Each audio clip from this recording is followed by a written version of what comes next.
privilegio de compartir en el instituto lo que viene siendo la primera parte de historia de Israel. Y muchos de ellos, cuando empezábamos a explicar lo que viene siendo, de dónde nosotros salimos, de dónde empezamos, cada uno de nosotros fue tomado de polvo y agua. No somos más que eso, polvo, tierra, pero tenemos una peculiaridad cada uno de nosotros, que el Señor nos moldeó a su imagen conforme a su semejanza. Dice que Dios creó al hombre, a imagen de Dios lo creó, varón y hembra los creó. Entonces, el punto de partida, quiero que sepas que tú mismo, ya nada más por la forma que tienes, ya tienes imagen y semejanza de Dios. Nosotros explicábamos en este instituto cómo fue creado el hombre, cómo Dios dio un soplo. Cada uno de nosotros, cuando morimos, o el día que muramos, dice que una parte se va a ir al polvo, otra parte se va a regresar con Dios, que es el Espíritu que lo dio, y ya nada va a quedar el alma. Nosotros, mientras estamos aquí en la tierra, tenemos que preocuparnos porque seamos ese barro en manos del alfarero. Estaba pensando en esta, antes de compartir, pasamos el canto, pero no alcanzó a salir la letra. Pero yo desde pequeño me enseñaron un canto que decía: yo quiero ser, Señor amante, como el barro en manos del alfarero. Toma mi vida y hazla de nuevo. Yo quiero ser un vaso nuevo. Cuando eres pequeño no la entiendes. No comprendemos, o yo no comprendía lo que es un vaso nuevo, o ser como barro. Yo decía, ¿qué es eso, no? O sea, de ser como barro. Me puse a ver el proceso en estos días de cómo trabajan los alfareros. Y los alfareros pues inician con el barro, le dan una forma, si no les gusta, a veces lo deshacen completo o lo alcanzan a moldear, y tienen varios instrumentos. Cuando lo acaban de moldear y está conforme la vasija que ellos querían, la meten por fuego, y una vez que la vasija ya fue pasada por fuego, ya se secó, entonces es cuando la adornan y le ponen pinturas muy especiales. Hay unos jarrones, hay unas piezas que son invaluables, ¿sí? Invaluables, algunas no, también que valen mucho, pero no tanto como unas que dicen que son egipcias. Y bueno, están aquí en Puebla y están unos muy adornados, muy bonitos, vasijas. Y yo decía, bueno, en la mañana que estaba escuchando al pastor, es cierto, nosotros tenemos que pasar por un proceso de transformación. No importa que hayamos nacido en un hogar cristiano, como es mi caso, que nací en un hogar cristiano con la cobertura del conocimiento de mi madre, que fue la primera que me encaminó a la palabra. Posterior ya mi padre se convirtió y tuvimos esa enseñanza. Y también nosotros, como hijos que fuimos enseñados, pues con nuestros hijos tratamos de que sea lo mismo. Y a menos en lo particular, tanto mis dos hijos como Roberto como Ana, se los entregamos a Dios. Desde que ellos nacieron, los dos se los dedicamos a Dios, porque sabemos y estamos seguros que en manos de Él es como Él, así pensemos que están siendo ellos maltratados, o que no, las cosas a veces no son como ellos quieren, sabemos que están en manos del alfarero, que cada una de las cosas es una prueba. Ya alcanzamos a ver ahorita ya dos varones muy especiales: Abraham, Jacob. Esos dos varones que se dejaron moldear por Dios, que dejaron todo, su parentela, su tierra, toda la protección que uno tiene cuando uno está en familia, o cuando uno está en un lugar en donde uno se siente seguro. Es muy padre, ¿no? Cuando vienes en la noche, muy tarde, y entras a tu calle, ¿cómo sientes? Aunque todos sientan que no, en esa calle matan, asaltan, tú llegas a tu calle y ya dices, ay, ya estoy tranquilo. En los pueblos, igual, cuando uno llega a los pueblos está todo oscuro, pero llegas a un pueblo en donde todos saben que eres parte de una familia. Estas personas, Abraham dejó su parentela, dejó su tierra, dejó todo por seguir la voz de Dios. Hemos visto el sacrificio o lo que ellos incluso llegaron a hacer, que eso, si Dios les pedía la vida de su hijo, Abraham estaba dispuesto, porque quien detuvo su mano fue el mismo Dios, el que detuvo su mano porque lo iba a hacer. Entonces Dios ve la fe de cada uno de ellos. Hoy toca hablar en lo particular de uno que la semana pasada que hablé fue con el que terminamos lo que viene siendo el Pentateuco, y este varón es José. ¿Cuántos de ustedes son el hermano menor de la familia? 1, 2, 3. Bueno, no de estatura, de edad. Y yo tuve 7 hermanos, y de los 7, al menor siempre es el consentido. Es el que no lo puedes ni tocar, ni siquiera, porque él hace un berrinche y mamá no preguntaba, nada más veía quién estaba cerca y nos daba. O sea, al menor no le podíamos hacer nada, hasta la fecha le hacemos burla. ¿Y quién es el consentidito? O sea, para ver si él nos decía yo, porque así siempre le contestaba a mi papá y a mi mamá. Y lo besuqueaban y ya saben todo, y le compraban ropa, siendo que nosotros nos heredaban la ropa hasta de las hermanas. A él siempre le compraban ropa nueva. Sí, mis hermanas eran mayores y en la secundaria y en la primaria los teníamos que poner lo que ellas dejaban, porque no alcanzaba para el suéter, no alcanzaba, y pues ni modo, pero al menor no. El menor siempre fue el consentido. A la fecha lo siguen hablando, y no, hasta que no esté tu hermano, le dicen Tic, porque ni siquiera le dicen su nombre de Esteban, ¿no? O Pochito. Entonces a la fecha sigue siendo el pequeño de la familia. Jacob tuvo, ¿cuántos hijos tuvo Jacob? ¿Cuántos hijos saben que tuvo Jacob? 13 hijos, una mujer entre ellos, que es Dina. A Dina no la contamos. Entonces, ¿cuántas tribus son de Israel? 13 tribus. 12 con territorio, pero son 13 tribus, o la de Leví cuenta como tribu. Y vemos nosotros que José tuvo sus 12 hijos, sus 13 hijos, 12 hijos, hombres. Y de esos 12, tuvo él a 4 mujeres. Una con la que sí estuvo enamorado. En la mañana también escuchamos que Jacob fue engañado. Fue engañado porque cuando él llega con su tío, él se enamora de ¿quién? ¿Sí se acuerdan? De Raquel. Se enamoró de ella y dice: yo quiero con Raquel. Y entonces dice: ok. Labán lo pone a trabajar 7 años, que para él fue una semana. O sea, así les trabajó su semana. Estaba enamorado. Pero entonces Labán le entrega a la de los ojos pispiretos, porque ahí no estaba la costumbre de entregar a la menor. ¿Cómo que pasó? O sea, era un tramposo Labán. Entonces le entrega a la mayor, reclama y dice: bueno, con gusto te entrego también a Raquel, pero ¿qué crees? Vas a tener que trabajar otra semanita, otros 7 años. Y en vez de que se enojara y mandara a volar a Labán, sí estaba enamorado de Raquel y trabaja esos 7 años por ella. Está con las 2 mujeres, una Lea, otra Raquel. Dios ve que una de ellas era menospreciada, era Lea. Dios vio eso y a Dios no le pareció esto que observó, y entonces Dios le concede hijos a Lea. ¿Saben cuántos hijos tuvo Lea? De todos estos, ¿cuántos en total tuvo Lea? Tuvo 7, que fueron Rubén, Simeón, Leví, Judá, Isaacar, Zabulón y Dina. Fueron los 7 que tuvo. Incluyele que ella dio a su criada, y también tuvo a Gad y a Aser, que también se consideran como parte de Lea. Del lado de Raquel, que hasta pedía morirse si no le daba hijos, y se queja Jacob, que yo soy Dios o qué para.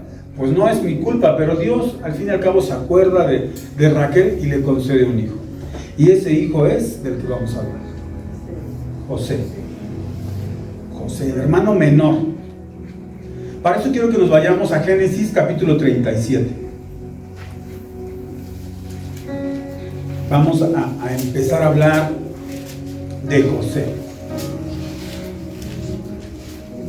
Quiero que ustedes me ayuden con su vista. Vamos a leer a partir del 37 versículo 2. Ustedes nada más acompáñenme con su vista. Esta es la historia de la familia de Jacob. José, siendo de edad de 17 años, apacentaba las ovejas con sus hermanos, y el joven estaba con los hijos de Bilha y los hijos de Silpa, mujeres de su padre, e informaba a José a su padre la mala fama de ellos. Y amaba a Israel a José más que a todos sus hijos, porque lo había tenido en su vejez, y le hizo una túnica de diversos colores. Viendo sus hermanos que su padre lo amaba más que a todos sus hermanos, le aborrecían y no podían hablarle pacíficamente. Hasta aquí. Imagínate, José relativamente estaba pues casi solito, porque la mayoría de sus hermanos eran hijos de Lea y de Silpa, la mayoría. Y luego, como lo tuvo en su vejez, dice que era el consentido. Y entonces hagan de cuenta que todos ellos estaban vestidos de amarillo, y a José le hizo una túnica especial. Una túnica especial, de colores. Iba a decir azul y oro, pero no. De muchos colores le hizo la túnica. En ese tiempo, los judíos hasta la fecha en cuestiones textiles son muy especiales. Y conocen bastante de lo que viene siendo la tela, de cuando es puro poliéster, ellos conocen nada más con tocarla. Mi jefe que se dedica a eso, veo, y aquí dice que él tenía una túnica especial hecha de colores. ¿Qué sienten los hermanos mayores cuando ven que consienten al menor? Bueno, yo que ya tuve eso, que no lo puedes ni tocar. Y si eran hijos, éramos hijos todos de la misma mamá y el mismo papá, pero imagínate que hubieran tenido varias. No, pues sí le hubieran dado en la torre a mi hermano el menor, por cómo lo sobreconsentían. Ahora imagínate que es el menor, José, y es el consentido de Jacob, de Israel, es su consentido. ¿Y qué hace la distinción? ¿Qué se siente cuando hacen una distinción? A nosotros cuando éramos chicos, mi mamá no había mucho dinero, y a nosotros en alguna ocasión compraba los paquetes de galletas en algunas ocasiones y nos repartía a cada uno de nosotros 6, pero a mi hermano el menor le daban un pan dulce completo. Créeme lo que, te estoy hablando de un caso real, porque uno sí sentía, ¿no? El coraje, y ni te le acerques. Y la abuela como lo besaba de especial, y mi papá también, y le tronaban los besos, y digo, bueno, pues, es el menor, está bien. Aquí José le tocó ser el menor de su casa, y los hermanos dicen que no podían hablar pacíficamente con él. ¿Se imaginan el trato que tenían con José? José decía una cosa, y yo creo que todos, sí, no, quítate, ¿no? No te queremos ver. Y luego, para acabarla de amolar, vestido diferente a todos ellos. A mi mamá cuando éramos chicos, a mi hermano gemelo y a mí nos vestía igual, sí, igualito, playeras iguales, pantalón igual. Y luego se equivocaba, si uno se portaba mal, me pegaba a mí o le pegaba al otro. Porque, pero cuando hay una distinción, pues sí lo llegas a resentir. Pero pues bueno, a nosotros nos enseñaron también como hermanos a amarnos, pero sí se sentía. Aquí con José no podían hablar pacíficamente. Yo no sé qué tanta influencia pudo haber de Lea, de Silpa, incluso de la propia Bilha contra José. Pero resulta ser que si seguimos leyendo, él tenía una capacidad especial, que era que tenía sueños y también él sabía interpretarlos. Tenían esa capacidad, pero ¿quién más creen que tenían la capacidad de interpretar sueños? Yo me he fijado y veo que aquí los hermanos de José sabían interpretar sueños. Conocían en cuanto escuchaban la interpretación del sueño. Hijos de alguien que más adelante, cuando veamos lo que él profetiza de cada uno de sus hijos, pues tenía cualidades de profeta, que es su papá, Israel, Jacob. 37:5 dice: y soñó José un sueño y lo contó a sus hermanos, y ellos llegaron a aborrecerle más todavía, y él les dijo: oíd ahora este sueño que he soñado. He aquí que atábamos manojos en medio del campo, y he aquí que mi manojo se levantaba y estaba derecho, y que vuestros manojos estaban alrededor y se inclinaban al mío. Le respondieron sus hermanos: ¿reinarás tú sobre nosotros o señorearás sobre nosotros? Y le aborrecieron aún más a causa de sus sueños y sus palabras. Soñó aún otro sueño y lo contó a sus hermanos diciendo: he aquí que he soñado otro sueño, he aquí que el sol y la luna y 11 estrellas se inclinaban a mí. Y lo contó a su padre y a sus hermanos, y su padre le reprendió y le dijo: ¿qué sueño es este que soñaste? ¿Acaso vendremos yo y tu madre y tus hermanos a postrarnos en tierra ante ti? Y sus hermanos le tenían envidia, mas su padre meditaba en esto. Sí, fíjate, se cree que en este momento todavía estaba viva su madre, y él tenía esos sueños. Los hermanos le aborrecían. Se piensa que aún no estaba Benjamín. Tenía 17 años cuando él soñaba esto. Y entonces dice que los hermanos le aborrecían más. Y luego, para acabarle de amolar, el papá lo mandaba a vigilarlos. Y él no iba a ver exactamente a los hijos directos de Lea. Iba a ver a los de Bila y los de Silpa. Ahí dice que iba y los vigilaba y regresaba con José. ¿Y qué crees? Porque ellos tenían mala fama. Y entonces, ¿qué tal cae el chismoso de entre los hermanos? No sabes. Híjole, no me hagas pensar. Siempre hay uno que acusa, ¿no? Al menos con nosotros como gemelos, cuando mi mamá no sabía, pues nos dejábamos que nos diera a los dos. Porque luego para mi mamá, para no averiguar, se sonaba a los dos. A veces sí yo lo acusaba a él o él a mí, aunque era al revés. Pero siempre el chismoso molesta, ¿no? Haces algo, probó Roberto, mamá. Híjole. ¿O qué crees? Y yo, ya va a empezar, ¿no? Él iba y le contaba a su papá toda la mala fama de sus hermanos. Entonces, pues ellos ya sabían que cuando llegaba José iba a llegar a revisar, porque el papá sí le decía: ve dónde están apacentando, ve qué están haciendo, regresas y me cuentas. Entonces también el papá, ¿no? Ahí tenía a su hijo el consentido, y los hermanos le aborrecían. José tenía desde pequeño la visión y la interpretación y el sueño de que él iba a ser alguien importante entre sus padres y sus hermanos. Él sabía y sus hermanos lo sabían desde pequeño. Pero cuando alguien está en manos del alfarero, nada es inmediato y nada es como nosotros creemos. A veces recibimos una promesa, pero no es de inmediato cuando se cumple.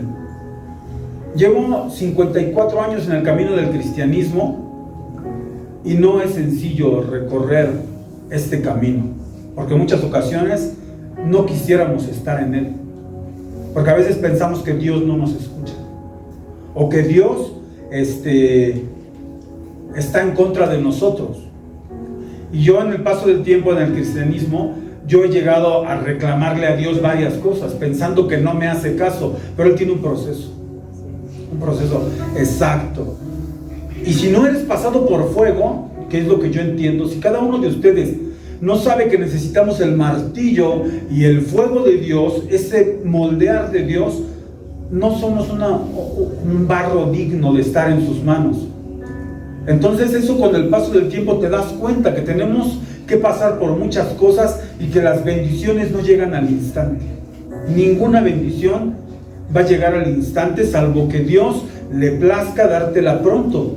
Pero de no ser así, cuando alguien ya tiene tiempo en este camino, sabe que uno tiene que ser paciente y tener fe. José a los 17 años sabía esto, pero entonces pasa algo. Su papá lo manda de nuevo a vigilar a sus hermanos. Él llega con sus hermanos. Cuando ven de lejos a su hermano José, ellos empiezan a planear. ¿Qué tanto resentimiento tenían que estaban planeando matarle? Su hermano mayor intercede por él y no lo maten. Vamos a encerrarlo aquí y lo encerramos y lo vendemos. Mejor lo vendemos, pero no le hagan ese mal. Venden a José. Venden a José con los madianitas o ismaelitas, y ellos a su vez lo llevan a Egipto y ahí lo venden. 17 años y es vendido José. José, no sé si alguien fuera José y a sus 17 años tuviera la promesa de que sus hermanos se iban a inclinar, incluso sus padres, ante él, pues es una promesa bastante especial, ¿no? Yo no visualizo jamás hincarse a mi madre o a mi padre terrenal ante mí, y menos a mis hermanos. ¿Sí? No, pues sí, o sea, más vale que me agarre una patada que lo haga, ¿no? No, es difícil, y él ya había recibido esa promesa y estaba seguro que había un plan de Dios para él. Pero lo que pasa es que lo venden y llega con Potifar. ¿Quién es Potifar? ¿Quién recuerdan que era Potifar? Él tenía un cargo. No era copero. Él estaba con un cargo muy especial ante lo que viene siendo Faraón. Él, digamos que era el que guardaba la seguridad de Faraón.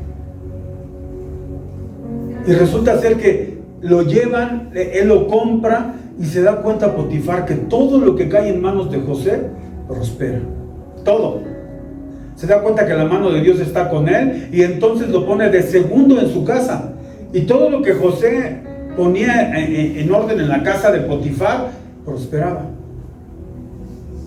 ¿Saben ustedes que en el lugar donde ustedes se encuentren, en el que sea, tiene que prosperar? Amén. Porque nosotros estamos guiados por la mano de Dios. Si no prospera, algo pasa. O estamos nosotros haciendo algo mal, ¿sí? O no somos cristianos. Pero aquí en este caso, todo lo que hacía José, todo prosperaba. Y Potifar lo pone de segundo en su casa, todo. Él ya no se despreocupaba de todo. No tengo por qué preocuparme de nada. Ahí está José. Y todo iba muy bien hasta que sucede algo. Alguien se fija en José, y es la esposa de Potifar. Se obsesiona con José. Ella se le insinuaba, pero José no accedía. En alguna ocasión, ella pone la ocasión para quedar sola con José y le empieza a rogar. Ella quería meterse con José, y José le dijo: yo no le puedo hacer este daño a Potifar. Yo puedo hacer lo que sea, pero lo único que me ha dicho que me guarde es contigo. Yo no te puedo tocar, no puedo hacer nada. La mujer, obsesionada en él, toma de su prenda y se queda con una prenda. Empieza a gritar al ver que no pudo obtener nada, que estaba ante un siervo fiel. Ella entonces tiene un plan y dice que él es el que intentó a ella violarla. Imagínense Potifar, ¿no? Cuando recibe esta noticia, obviamente se enoja mucho. ¿Y a dónde manda a José? Él era el encargado de la seguridad y él era entonces también el encargado de los asuntos de la cárcel. Cuando José llega a la cárcel, ¿qué pasa? Aparentemente cuando alguien llega a la cárcel, ya estás en el peor escenario. Pero resulta ser que aún en ese lugar se dan cuenta que Dios está con José. Y entonces el carcelero pone a José también a que esté dirigiendo y las cosas empiezan a funcionar bastante bien. Porque es un siervo de Dios. Porque es alguien que se deja guiar por la mano de Dios. Qué difícil es cuando estamos pasando por pruebas. Muy difícil. He pasado por varias, ¿no? He pasado por cuando falleció mi papá, cuando falleció mi hermana. Antes de que Roberto cumpliera 1 año, se me puso muy grave. Él había nacido con problemas de asmáticos. Y antes de cumplir 1 año, lo tuvimos que internar porque le dio un rotavirus muy agresivo. Muy, muy agresivo. Entonces tú no sabes qué hacer. Dices, bueno, y te empiezas a cuestionar muchas cosas. ¿Por qué enfermizo? ¿Por qué está aquí? Él no tendría que estar internado, pero entonces le entregas todo a Dios. Y le dices, está en tus manos. Así es. Y dependes, tienes o no tienes esa fe. Hay muchos que reniegan y le dicen, maldice a tu Dios y muérete. Y hay muchos que a la primera prueba abandonan a Dios. Pero resulta ser que Dios respalda sus promesas. Es difícil. Cuando falleció mi papá, yo me acuerdo que a mí no me estaban consolando. A mí el pastor de la congregación donde yo estaba me llama y me dice que yo tenía que dar más de lo que daba mi papá de dinero. Es dificilísimo que no sientas apoyo, pero tú dices gracias.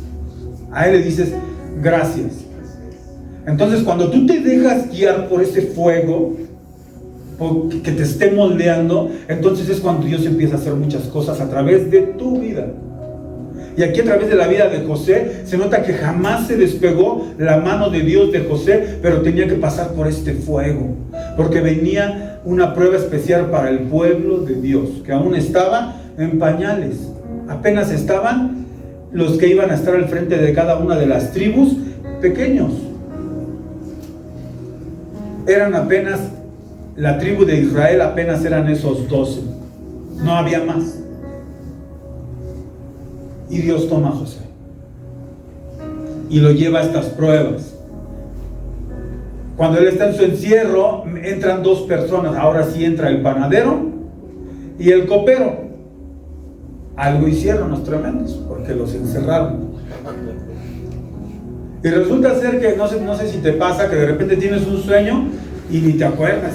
¿Qué soñé? ¿Cómo? Y ya luego te acuerdas y te espanta. Ya ves que luego dicen las mamás, si sueñas una novia, alguien se te va a morir.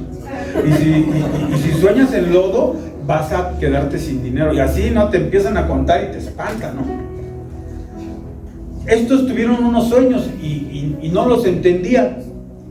Pero resulta ser que ¿quién se animó a contar primero el sueño? ¿A quién restauraron en su puesto? Al copero. El copero se anima a contar su sueño. Y entonces lo interpreta, José se lo interpreta y le dice, mira, en 3 días te van a volver a llamar, vas a recuperar tu puesto. Y escuchando el panadero, vas a recuperar tu puesto, te va a perdonar Faraón y otra vez vas a estar ahí a su servicio. Entonces el panadero se emociona, ahí voy yo.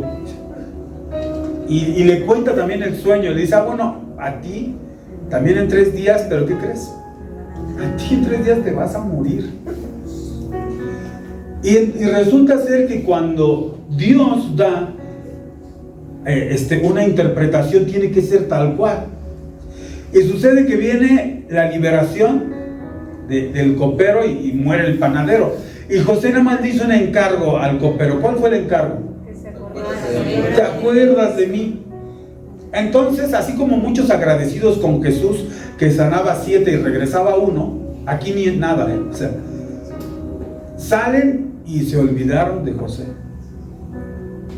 ¿Cuántos años tenía José cuando lo vendieron? 17 años.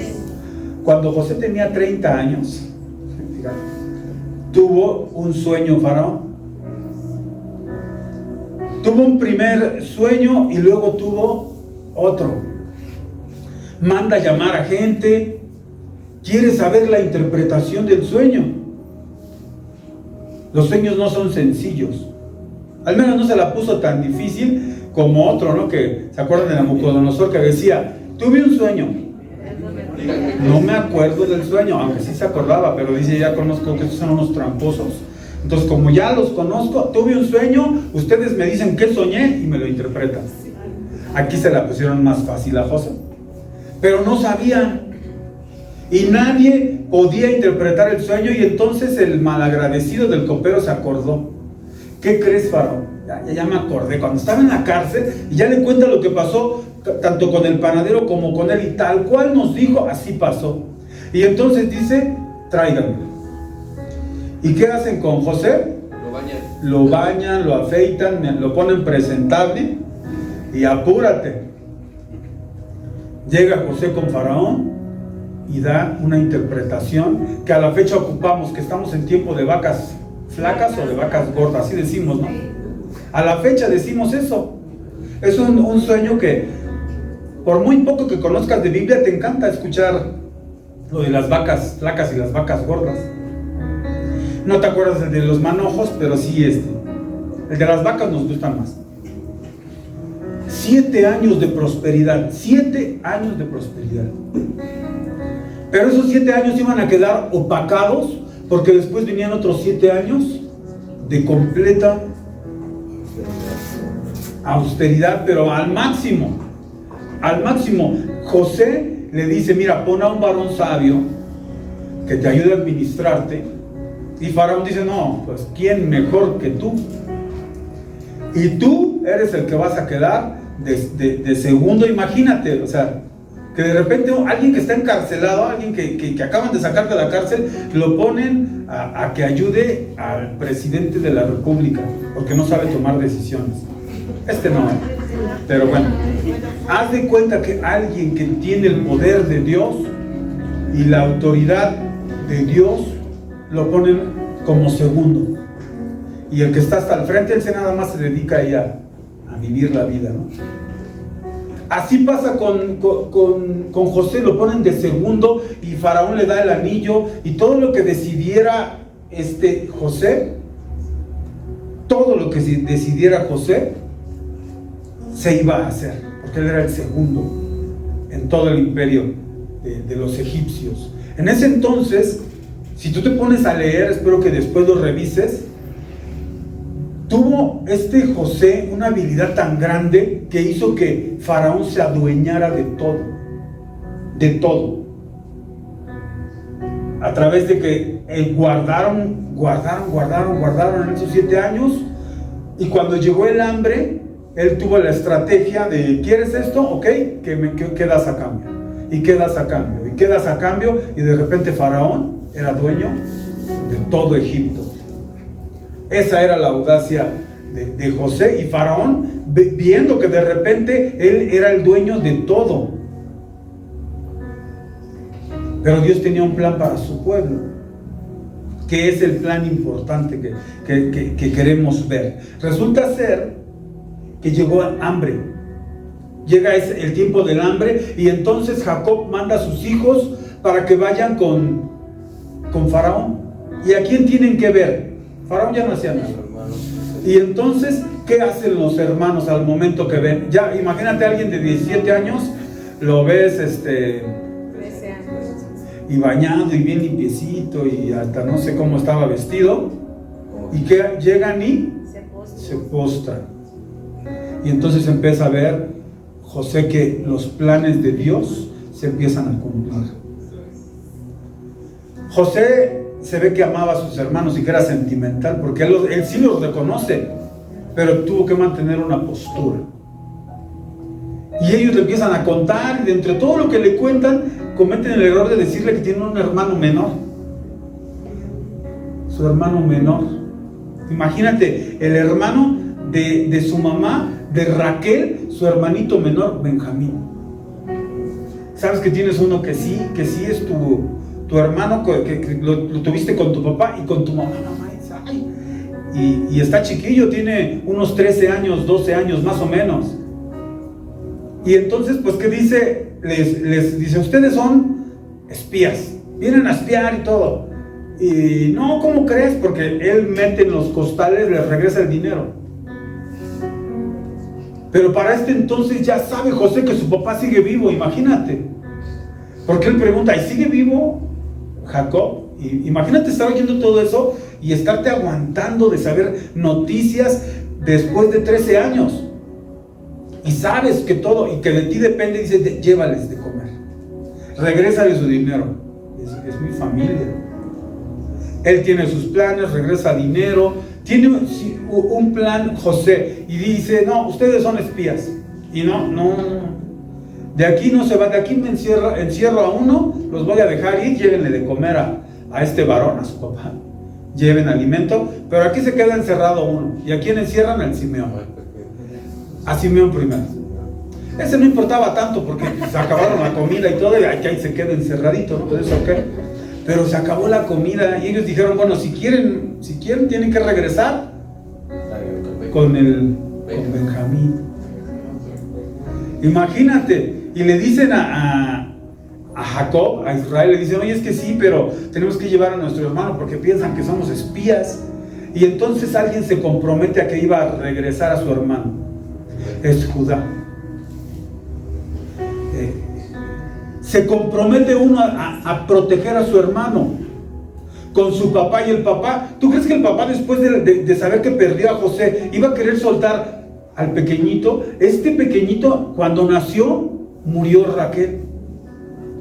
Al momento dice que muere, se salió su alma de Raquel. Imagínate lo que significaba. Si José era consentido, imagínate Benjamín. Y decir, si no lo llevamos, no hay comida. Y les hace prometer, me lo traes porque si no voy a descender con mucho dolor a mi muerte. Y se lo lleva.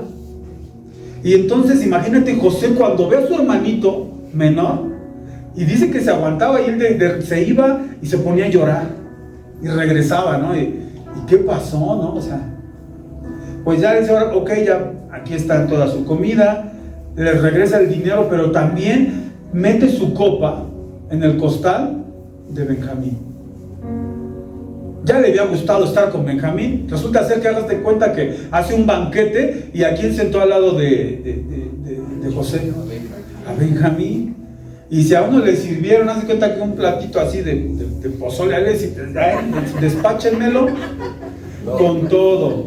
No, que doble. O sea, dice que le dieron una porción desproporcionada al lado de sus hermanos, de ese banquete. Porque era su hermanito. Imagínate qué ganas de no querer abrazar a su hermano, de no, pues convivir con él. Y por eso yo lo visualizo en ese banquete y tú vente para acá, porque tú sí eres mi carnal, ¿no? ¿Sabes? O eres más que estos, ¿no? Que me vendieron. Tiene el plan, regresan después de que descubren que la copa está con Benjamín y sus hermanos, trágame tierra, ¿no? Pues, o sea, encuéntrenselas a otro, ¿no? Pero no a Benjamín, sí tiene que regresar. Total, se da todo un plan, pero no resiste José. Y declara, yo soy su hermano. Y llora. ¿De qué forma habrá llorado que se enteraron los que estaban afuera? Ustedes saben qué es llorar de una forma fuertísima, un dolor grande. Yo recuerdo que cuando falleció mi papá, yo no pude contener el llanto. Después de que le di un beso, no sabes lo que es besar a alguien que amas mucho y sentir eso frío. Y recuerdo que no pude resistir y grité como nunca. Una cuñada mía se burló de mí, pero no me interesó. O sea, yo realmente sentía. Ahora imagínate, él cuando le dice a sus hermanos, soy yo,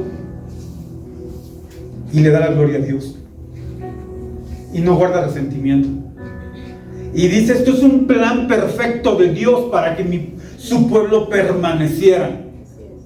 El que es siervo de Dios reconoce la voluntad de Dios Y dice, esto es por voluntad de Dios. Ustedes me vendieron porque es la voluntad de Dios. Porque Dios quiere que nosotros como pueblo vivamos. Tráiganse para acá a mi papá. Tráiganse a toda la familia. Ustedes no les va a pasar nada. Aquí van a estar seguros. ¿Por qué? Porque fue pasado por fuego y comprendió que la voluntad de Dios está por encima de su propia integridad. Aquí no hay clínica. Está por encima de tu integridad. Está por encima de lo que tú crees que tú debes de vivir. Él vivió cárcel, él vivió injurios. A él lo aventaron en una fosa vacía. No había agua ahí, lo aventaron, lo vendieron. No la pasó tan bien, nadie la pasa bien en la cárcel. Y no creo que le hayan dicho así, le hayan dado palmaditas y lo metieran después de que dijeron que se metió con la esposa de Potifar. Él tuvo que pasar por un proceso en donde al final, cuando se descubre con sus hermanos, dice, era la voluntad de Dios. Qué importante es que cuando nosotros pasemos por pruebas, sepamos darle la gloria a Dios. Dice que le debemos darle gracias en todo, y es difícil, estando en la prueba es difícil. Gracias porque no tengo empleo, gracias porque aún no me respondes, gracias, o sea, es lo más difícil, dar gracias cuando te falta algo o cuando te falta alguien, y decirle gracias porque ya no está, aunque tú no quieras eso y quisieras reclamarle y decirle que es injusto. Pero cuando aprendes a ser agradecido, entonces entiendes los planes de Dios, así como los entendió José, que se estaba dejando moldear y moldear y moldear, y llega a este punto en donde no les dice, ya ven, no, que no se iban a hincar, y se me hincan más. Uno que ya le cargaron calor, cuando llega el momento de que sí, no, que no. ¿A poco no es así la gente? Sí. Pero el que entiende de la voluntad de Dios es humilde, reconoce, besa a sus hermanos, abraza a sus hermanos. Yo me imagino que era así entonces al Benjamín. Y cuando vio a su papá, ¿te imaginas cómo ves a tu papá? Y entonces su papá dice, ahora sí, puedo ya morir tranquilo, en paz. Mi hijo está vivo. Mi hijo está vivo. Y entonces José dice, a ver, ustedes se van a ir a la mejor tierra de Egipto. Nada más digan ustedes que son pastores de ovejas, porque aquí nos caen regordos aquí en Egipto. Y los voy a mandar a una tierra muy, muy bonita, muy buena. Él ya sabía. Nada más digan esto, ¿no? Y entonces ellos dicen que son ahí y se van a ese lugar. Y tienen la protección y cuidado. Y entonces ellos empiezan a preparar para algo más grande, porque este pueblo tenía que crecer. Entraron poquitos. Cuando salen, nada más eran 70, pero ya eran 70. ¿Sí? Los que entraron ahí eran 70 personas. Y cuando ellos salieron, les tenían miedo los egipcios, porque era un pueblo fuerte, numeroso. ¿Qué aprendemos? Cuando nosotros estamos en manos de Dios, tenemos que entender que no va a ser todo fácil. No va a ser todo fácil. Yo pensaba en cierta edad, por predicaciones que nos decían, que Dios no me iba a dejar padecer nada. Yo llegó un punto en el que yo entendía eso. Pero hay que vivir el cristianismo para que sepa que dice la palabra de Dios que los primeros en ser probados somos los de su casa. Porque ¿cómo sabemos que tienes la capacidad de ser llamado hijo de Dios? Que tienes la capacidad de ser real sacerdocio, nación santa, pueblo adquirido por Dios. No es un título cualquiera, y no cualquiera puede portar. ¿Cuán miedo da ser cizaña y no trigo? ¿O qué miedo da cuando el Espíritu de Dios le dice a tu espíritu que no estás bien, y que te estás apartando y que no estás haciendo su voluntad. Porque a veces quizás nosotros no escuchamos a los demás, pero dice la palabra de Dios que el Espíritu de Dios le dice a nuestro espíritu si somos o no salvos. Y eso nadie te lo quita, porque el Espíritu de Dios te está diciendo no estás bien y no estás haciendo lo correcto. Y a veces nos pasa por fuego. Preocúpate cuando ya no eres pasado por fuego, porque ya estás reprobado. Cuando ya haces lo que tú quieres, cuando te mueves como a ti te place y no pasa nada, hasta prosperas. Preocúpate cuando estás haciendo las cosas mal y aparentemente te está yendo bien, porque a lo mejor la presencia de Dios ya no está en tu vida. Pero mientras Dios te esté dando un coscorrón, mientras Dios te esté dando un martillazo o te esté pasando por fuego, dale la gloria a Dios. Tenemos que aprender a entender. Estamos hablando de varones que se dejaron. No era fácil para Abraham decir mata a Isaac. No era fácil. El muchacho sabía de sacrificios. Y aún así no se opuso. No dice, y se puso a gritar y así como puerco cuando levantó el cuchillo a Abraham. No dice eso. Abraham estaba por matarlo y le detuvo la mano Dios. Empezamos a ver la conducta de los que se dejan guiar por la mano de Dios. Ahorita es José. José recibe, aunque no lo creas, recibió una doble porción a través de sus hijos Efraín y Manasés. Es lo que le dijo su padre. En tus hijos está tu bendición. 2 tribus para la descendencia de José, Efraín y Manasés. A veces lo que hace su padre cuando bendice a Efraín y Manasés y llega y los acomoda. ¿Y qué hace su papá? ¿Sí? Pues no. Mis manos van acá. Papá, no te pases. No, si yo sé lo que estoy haciendo. La bendición es así. Él también, ¿sí? A no le tocó como Esaú, a sí le tocó bendición buena. Pero no más que la de su hermano, el menor. 12 tribus. 12 tribus que recibieron promesa. Te pones a ver, en la mañana decía el pastor, lo que profetizó Jacob. Y primero esto a sus hijos de José. Dice que con esfuerzo se para, recibe y bendice a los hijos de José. Le hace prometer también, si me entierran aquí, te llevas mis huesos, yo aquí no me quedo, no soy de aquí.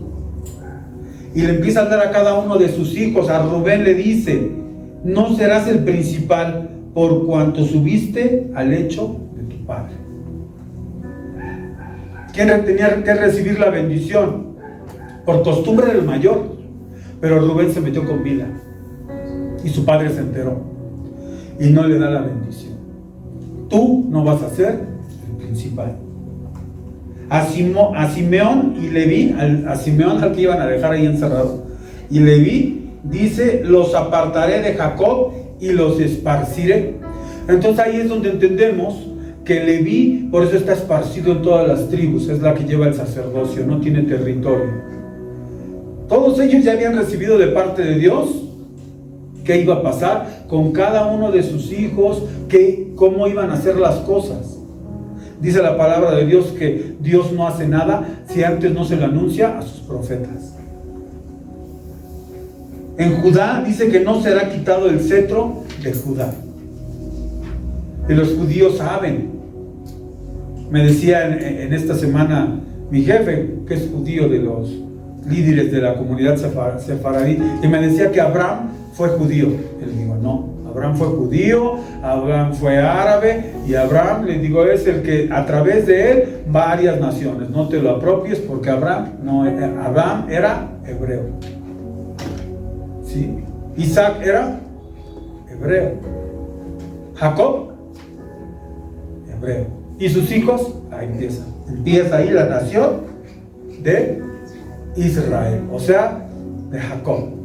Que le cambiaron el nombre porque vemos que el tremendo de Jacob, ¿sí? ¿Con quién estaba ahí Yo no sé cómo discutía, no dice de qué hablaba, pero que tremendo, hasta que no se llevó la bendición, no soltó. Tanto que Dios, ¿cómo te llamas? Bueno, ya no te llamas Jacob, ahora eres Israel. Y él sabía con quién estaba hablando. Como cuando ves esos varones que dicen, pero ¿por qué intercedes por Sodoma y por Gomorra? Estos merecen morirse todos ellos. ¿Por qué intercedes? Porque un varón de Dios habla con Dios, trata de que las cosas sean diferentes, trata de bendecir. Y yo no sé que haya estado hablando, pero se llevó la bendición. ¿Qué es? ¿Cuál fue la bendición? Todo. Ahí empieza el pueblo de Dios. Porque Dios se lo prometió a Abraham, Dios se lo prometió a Isaac y Dios se lo prometió a Jacob. Tanto que hay un texto que dice, yo soy Dios de Abraham, yo soy Dios de Isaac y yo soy Dios de Jacob. Dios es Dios de vivos. Hasta la fecha tú puedes ver como Dios lo que pide de nosotros, y lo que mencionaron mis dos hermanos en la mañana, es que tenemos que estar llenos de fe. Ahí está el secreto. ¿Quieres ser moldeado por el alfarero? ¿Quieres ser guiado por el alfarero? Ponte de pie, hermano. Vamos a orar y a pedirle a Dios. Voy a pedir a mis hermanos que vayan pasando, y vamos a pedirle a Dios que con sus benditas manos nos dé forma, que con sus benditas manos Él nos dé y nos haga como a Él le plazca.